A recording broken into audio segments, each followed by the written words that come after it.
ସବୁବେଳେ ଲୁଗା ସଫା କରୁଥିବା ବାହାଘର ପୂର୍ବରୁ ହିଁ ରିମାକୁ ଲୁଗା ସଫା କରିବାକୁ ଭଲ ଲାଗେ। କେତେବେଳେ ନଳକୂପ ପାଖରେ ତ ପୋଖରୀ କୂଳରେ।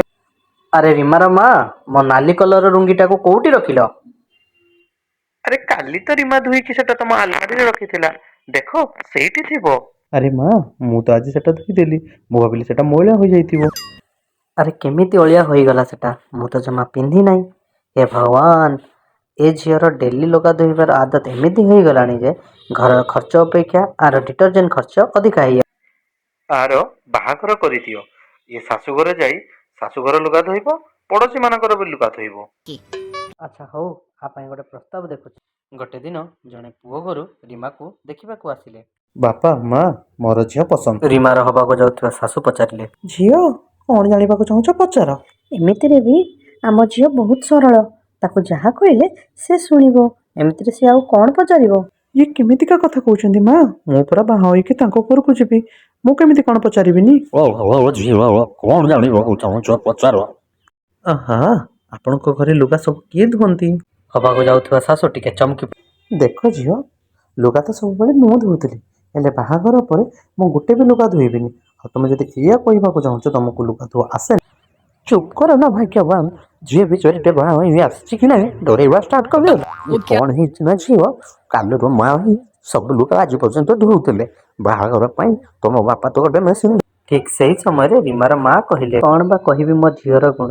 ମେସିନର ତ ଲୁଗା ସଫା କରିବାର ଗୋଟେ କେପାସିଟି ଥାଏ, ହେଲେ ମୋ ଝିଅର ମୁଁ କଣ କହୁଛି ନା, ଆମର ଯୋଉ ଝିଅ ରିମା, ତାର ଲୁଗା ସଫା କରିବାର ବହୁତ ସଉକ।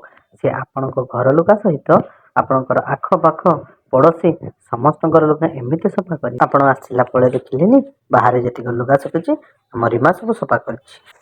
ସେତିକ ପ୍ରଶଂସା କରନ୍ତୁ ମା, ମତେ ବହୁତ ଲାଜ ଲାଗୁଛି। ଆଉ ହଁ, ଗୋଟେ ବି ଦାଗ ସେଥିରେ ବାହାର କରିଦବ, ମୁଁ ମାନିନେବି। କ୍ଷମା କରିଦିଅ ଝିଅ ଆମକୁ। ଆମେ ତ ଜାଣିନଥିଲୁ ଏ ବାହାଘର ପ୍ରସ୍ତାବରେ ଆମେ ରାଜି ଅଛୁ।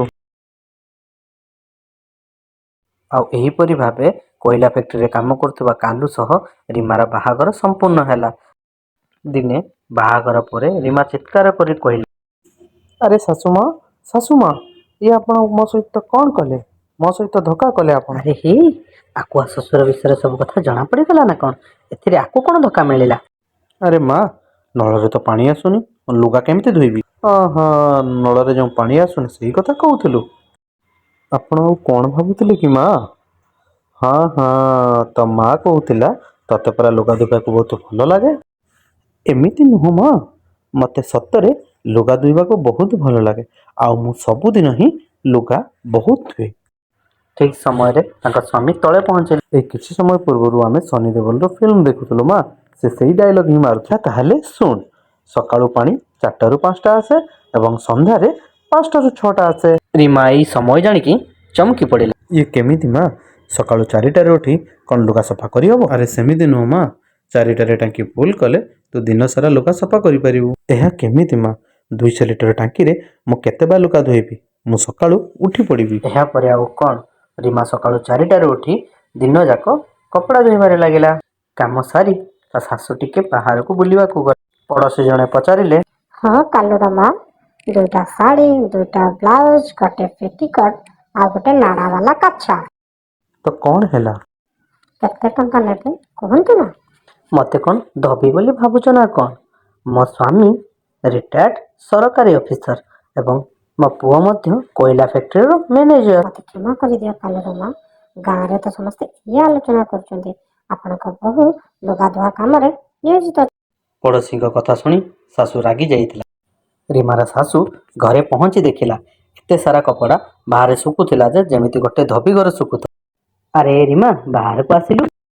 ହଁ ମା, ଆପଣ ଟିକେ ଭିତରକୁ ପଳେଇ ଆସନ୍ତୁ, ମୁଁ ଏଇ ବାଥରୁମରେ ଅଛି। ଝିଅ, ତୁ ବାହାରକୁ ଆସ, ଦେଖିବୁ ପାଖାପାଖି ଗାଁ ଲୋକ କେମିତି ଆଲୋଚନା କରୁଛନ୍ତି ମୁଁ ତତେ ଲୁଗା ଧୁଆ ମେସିନ କରିଦେଇଛି ବୋଲି। ଛାଡ଼ନ୍ତୁ ନା ମା, ଆପଣ ବି କାହା କଥା କହୁଛନ୍ତି? ଏଇ ଗାଁ ଲୋକଙ୍କ କଥା। ଯାହାର କିଛି କାମ ନାହିଁ ଶାଶୁ ବୋହୂଙ୍କ ମଧ୍ୟରେ ଝଗଡା ଲଗେଇଦେବେ। ଆଉ ଦେଖନ୍ତୁ ନା ମା, ସଫା କେମିତି ହୋଇଛି। ଏଇ ସବୁ ଶୁଣିଲା ପରେ ଶାଶୁ ଅନୁଭବ କଲା ଯେ ମୁଁ ବୋହୂର ଏଇ ଗୁଣକୁ କେବେ ଛଡେଇ ପାରିବି ନାହିଁ। ଦିନେ ମନ୍ଦିର ଯିବା ରାସ୍ତାରେ ରିମାର ଶାଶୁ ପିନ୍ଧିଥିବା ଶାଢ଼ୀର ରଙ୍ଗ ସହ ଜଣେ ଭିକାରିନୀର ଶାଢ଼ୀର ରଙ୍ଗ ବେଶ୍ ମିଶୁଥିଲା। ଏହା ଦେଖି ରିମା ଶାଶୁକୁ କହିଲା, ଆରେ କାଲୁର ମା, ତମ ଶାଢ଼ୀ ରଙ୍ଗ ତ ମୋ ଶାଢ଼ୀ ରଙ୍ଗ ସହ ବେଶ ମିଶୁଛି।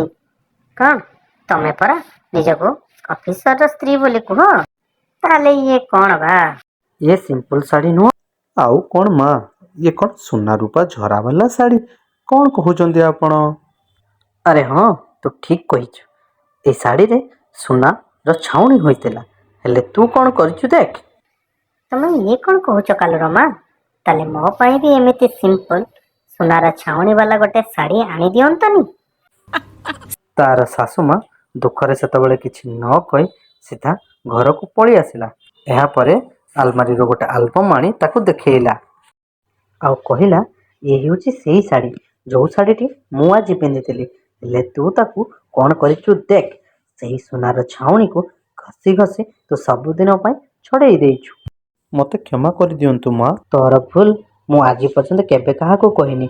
ହେଲେ ତୁ ମୋତେ ଅନ୍ୟମାନଙ୍କ ଆଗରେ ଅପମାନ କଲୁ। ଏହାପରେ ବୋହୂ ରିମା ସବୁକିଛି ବୁଝିପାରି ସବୁଦିନ ପାଇଁ ଏହି ସବୁକୁ ବନ୍ଦ କରିଦେଲା।